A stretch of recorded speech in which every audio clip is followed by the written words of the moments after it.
આપણે ગુજરાતીઓની થાળી રોટલી કે ભાખરી વિના તો અધૂરી જ ગણાય છે। આપણે વર્ષમાં હજારો રોટલીઓ ખાઈ જઈએ છીએ, પણ શું ક્યારેય વિચાર્યું છે કે રોજિંદા ભોજનમાં લેવાતી આ ઘઉંની રોટલી તમારા માટે ખરેખર અમૃત છે કે પછી ધીમું ઝેર? જય શ્રી કૃષ્ણ, રાધે રાધે, હર હર મહાદેવ। તમને સાંભળીને નવાઈ લાગશે, પણ ડાયાબિટીસ, ગેસ, એસિડિટી, કબજિયાત અને વધતા વજન પાછળનું એક મોટું કારણ રોટલી બનાવવાની અને ખાવાની આપણી ખોટી રીત હોઈ શકે। આયુર્વેદ અને આધુનિક વિજ્ઞાન બંને એ માને છે કે જો ઘઉંને સાચી રીતે ન ખાવામાં આવે તો તે આંતરડા માટે શત્રુ બની શકે છે। આજના વિડીયોમાં હું તમને જણાવીશ ઘઉંની રોટલી ખાતા પહેલા ધ્યાનમાં રાખવા જેવા 10 અત્યંત મહત્વપૂર્ણ નિયમો।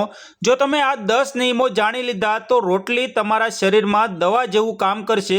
ઘઉંની રોટલી ખાવાના 10 વૈજ્ઞાનિક અને આયુર્વેદિક સુવર્ણ નિયમો। નિયમ નંબર 1, એક લૂંથાવાળો એટલે કે કરકરો લોટ જ વાપરો। ઘઉંના દાણાના મુખ્ય 3 ભાગ હોય છે, એક ઉપરનું પડ, બીજું થૂલું થર્મ જેને અંદરનો ગર્ભ કહેવાય, અને ત્રીજું છે એન્ડોસ્પર્મ એટલે કે વચ્ચેનો સફેદ સ્ટાર્ચ। જ્યારે લોટને બારીક ચારણીથી ચાળવામાં આવે ત્યારે તેમાંથી બ્રાન્ડ અને જર્મ નીકળી જાય છે અને માત્ર સફેદ સ્ટાર્ચ જે મેંદા સમાન છે તે જ વધે છે। થૂલામાં અદ્રાવ્ય ફાઇબર, ઝીંક, મેગ્નેશિયમ અને વિટામિન બી કોમ્પ્લેક્સ હોય છે। ફાઇબર વિનાનો લોટ આંતરડાની દિવાલ પર ગુંદરની જેમ ચોંટી જાય છે, જે આંતરડાની પેરિસ્ટાલિસ એટલે કે ખોરાકને આગળ ધકેલવાની ગતિને ધીમી પાડે છે। આયુર્વેદ મુજબ થૂલા વિનાનો લોટ પચવામાં અત્યંત ભારે અને કફવર્ધક છે। તે શરીરમાં આમ પેદા કરે છે જે ભયંકર કબજિયાત, હરસમસા અને ભવિષ્યમાં આંતરડાના કેન્સરનું મુખ્ય કારણ બને છે। લોટ હંમેશા ઘંટીએથી થોડો કરકરો દળાવો અને ચાળ્યા વિના જ વાપરો। નિયમ નંબર 2, લોટ બાંધ્યા પછી તેને આરામ આપો। જ્યારે ઘઉંના લોટમાં પાણી ભળે છે ત્યારે તેમાં રહેલો ગ્લુટેનિન અને ગ્લાયડિન નામના પ્રોટીન ભેગા મળીને ગ્લુટેન નામનું નેટવર્ક બનાવે છે। જો લોટ બાંધીને તરત જ રોટલી બનાવવામાં આવે તો આ નેટવર્ક બરાબર બનતું નથી। લોટને 15 થી 20 મિનિટ માટે ઢાંકીને રાખવો, તે પૂરેપૂરો હાઇડ્રેટ થશે। વધુમાં ઘઉંમાં રહેલું ફાઇટિક એસિડ જે કેલ્શિયમ અને આયર્ન જેવા પોષક તત્વોને શરીરમાં શોષતા રોકે છે। લોટને આરામ આપવાથી તૂટવા લાગે છે। લોટ બાંધવાની પ્રક્રિયા પાણી અને અગ્નિ એટલે કે ગરમી બંનેનો સમન્વય થાય તેને થોડીવાર ઢાંકીને રાખવાથી તેમાં રહેલો પ્રાણ સંતુલિત થાય છે। રોટલી એકદમ નરમ અને ફૂલેલી બને છે, જે જઠરાગ્નિ માટે પચાવવી એકદમ હળવી થઈ જાય છે। નિયમ નંબર 3, ફ્રીજમાં રાખેલો કે વાસી લોટ ક્યારેય ન વાપરવો। લોટ અને પાણીનું મિશ્રણ બેક્ટેરિયા માટે ઉત્તમ ખોરાક છે। ફ્રીજના તાપમાનમાં પણ લોટમાં આથો આવવાની ક્રિયા ધીમી ગતિએ ચાલુ જ રહે છે। 10 થી 12 કલાક પછી આ લોટમાં કેમિકલ ચેન્જીસ થાય છે અને સ્ટાર્ચનું રેટ્રોગેશન થાય છે, જેનાથી હાનિકારક બેક્ટેરિયા અને ફૂગ માઇક્રોસ્કોપિક લેવલ પર ડેવલપ થાય છે, જે નરી આંખે દેખાતા નથી। આયુર્વેદ સ્પષ્ટપણે કહે છે કે ફ્રીજમાં રાખેલો ખોરાક તામસિક અને મૃત સમાન છે। આવા વાસી લોટની રોટલી ખાવાથી શરીરમાં વાયુદોષ ભયંકર રીતે પ્રકોપે છે। તે સાંધાના દુખાવા એટલે કે આર્થરાઇટ્સ, બ્લોટિંગ એટલે કે પેટનું ફૂલવું અને માથાના દુખાવા એટલે કે માઇગ્રેનને આમંત્રણ આપે છે। ભોજનના 30 મિનિટ પહેલા જ તાજો લોટ બાંધવો એ શ્રેષ્ઠ નિયમ છે। નિયમ નંબર 4, રોટલી પર શુદ્ધ દેશી ઘી ચોક્કસ લગાવો।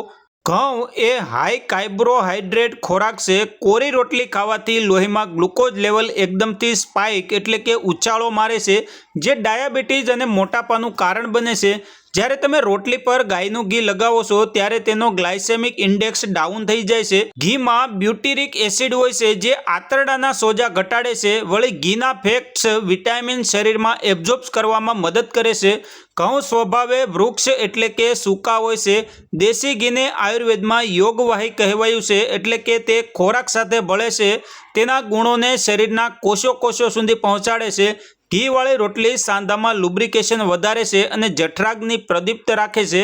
નિયમ નંબર 5, ઋતુ પ્રમાણે લોટમાં બદલાવ કરો।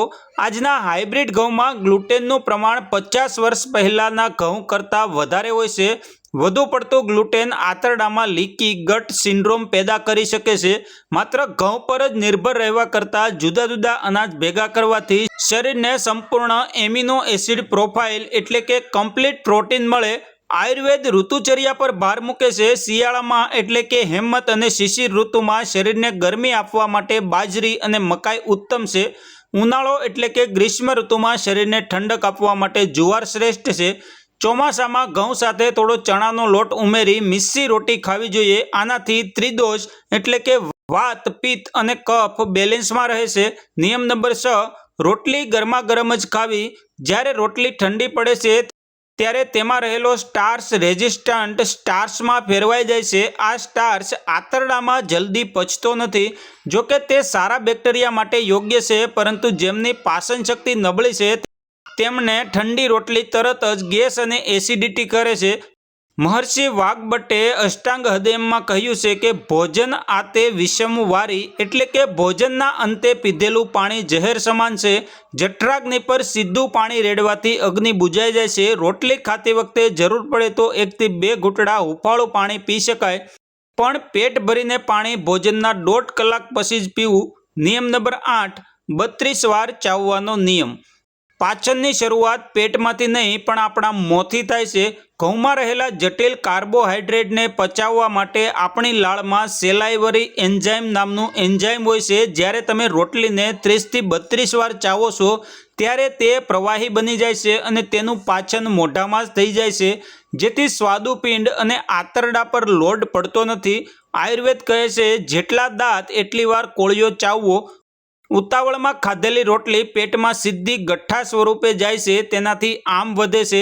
શાંતિથી એકાગ્ર ચિત્તે અને મોબાઈલ ટીવી જોયા વગર જમવાથી જ રોટલીના પોષક તત્વો શરીરને લાગે છે। નિયમ નંબર 9, ભૂખ કરતાં હંમેશા 1-2 રોટલી ઓછી ખાવી। જઠર એક મિક્સર ગ્રાઇન્ડર જેવું છે। જો મિક્સરને ઉપર સુધી ભરી દેવામાં આવે તો બ્લેડ ફરી શકતી નથી અને મશીન બગડી જાય છે। તેવી જ રીતે પેટને ગળા સુધી રોટલીથી ભરી દેવાથી પાચન ક્રિયા ખોરવાઈ જશે અને પોસ્ટ પ્રાન્ડિયલ સોમલેન્સ એટલે કે જમ્યા પછી આવતી ભયંકર ઊંઘનો શિકાર થવાય છે। આયુર્વેદમાં મિતાહાર એટલે કે માપસરના ખોરાકનો સિદ્ધાંત છે। પેટના 4 ભાગ કરો। 2 ભાગ નક્કર ખોરાક એટલે કે રોટલી શાક માટે, 1 ભાગ પ્રવાહી એટલે કે દાળ છાશ માટે અને 1 ભાગ વાયુના પરિભ્રમણ એટલે કે હલનચલન માટે હંમેશા ખાલી રાખવો જોઈએ। જો આ 4 રોટલીની ભૂખ હોય તો 3 પર જ અટકી જવું। નિયમ નંબર 10, યોગ્ય સંયોજન। ઘઉંમાં કાર્બોહાઈડ્રેટ છે, તેને યોગ્ય રીતે પચાવવા માટે ગ્લાયસેમિક લોડ બેલેન્સ કરવા માટે તેને હંમેશા પ્રોટીન જેમ કે દાળ કે કઠોળ અને ફાઇબર જેમ કે લીલા શાકભાજી કે કસુંબર સાથે પેર કરવી જોઈએ। આયુર્વેદની દ્રષ્ટિએ અને વિરુદ્ધ આહારથી બચવાનો નિયમ કહે છે કે ઘણા લોકો મીઠાવાળા શાક સાથે રોટલી અને ઉપરથી દૂધ પીવે છે। આયુર્વેદ મુજબ મીઠું એટલે કે લવણ અને દૂધ એકસાથે પેટમાં જાય તો ચામડીના ભયંકર રોગો જેમ કે સફેદ દાગ, ખરજવું પેદા કરી શકે। જો દૂધ રોટલી ખાવા હોય તો દૂધમાં ગોળ કે સાકર નાખીને ખાઈ શકાય, પણ સાથે નમકીન શાક ન ખાવું। રોટલીને હંમેશા ઘી, દાળ, શાક કે છાશ સાથે યોગ્ય સંયોજન સાથે જ ખાવી। તો મિત્રો, આ હતા આયુર્વેદ અને વિજ્ઞાન પર આધારિત ઘઉંની રોટલી ખાવાના 10 સુવર્ણ નિયમો। જો તમે આટલા ફેરફાર તમારા રસોડામાં કરી લેશો તો હું ખાતરી આપું છું કે તમારા ઘરના અડધા રોગો ગાયબ થઈ જશે અને રોટલી ખરેખર તમારા માટે અમૃત બની જશે। આ 10 નિયમમાંથી તમે કયો નિયમ આજથી અપનાવવાના છો અને અત્યાર સુધી તમે કઈ ભૂલ કરતા હતા તે જરૂરથી જણાવજો। હું દરેકના રિપ્લે વાંચું છું અને યોગ્ય જવાબ આપીશ। જય શ્રી કૃષ્ણ, રાધે રાધે।